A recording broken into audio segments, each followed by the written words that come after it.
Evelyn lived in a small, forgotten village where silence ruled the night. After dusk, doors were locked, windows sealed, and even the dogs stopped barking. The villagers often whispered about strange sounds on the old railway tracks, though no train had come for decades. One autumn evening, as the church bell struck 9, Evelyn walked home alone. The streets were deserted.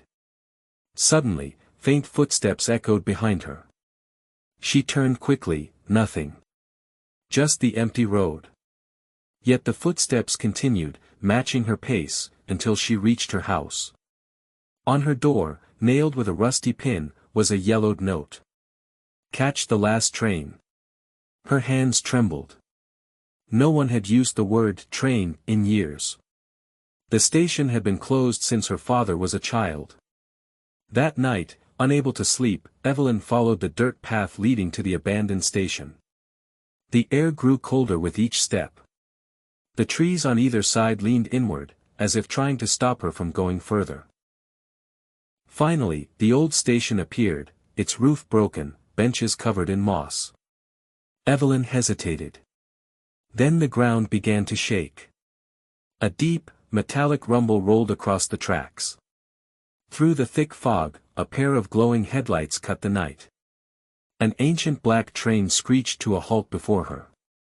Its doors creaked open. Inside, rows of passengers sat silently. Their faces were pale, drained of life, eyes wide but unblinking. They did not move. They only stared at Evelyn. The air smelled of rust and damp earth. She stepped back, but the whistle blew, long and piercing, like a scream. A tall conductor emerged. His uniform was tattered, his hat pulled low to hide his face. Yet his voice was chillingly clear. "You are late. The last train only leaves once." The passengers all turned their heads toward her in perfect unison, eyes glowing faintly in the dim light. Evelyn's chest tightened. She tried to speak, but no sound came. The conductor extended his hand. "Board. Your name is written." "What do you mean?" Evelyn whispered. He pointed to the station wall where the timetable once hung.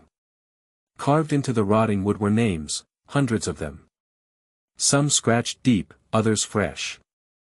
At the very bottom, glowing faintly, was her own name, Evelyn.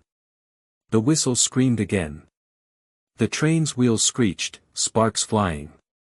Evelyn stumbled backward, but the ground beneath her feet vibrated as though pulling her toward the doors. The conductor's shadow stretched unnaturally long, wrapping around her like a chain. "Every village has its debt," he said. "Tonight, it is yours." The doors slammed shut.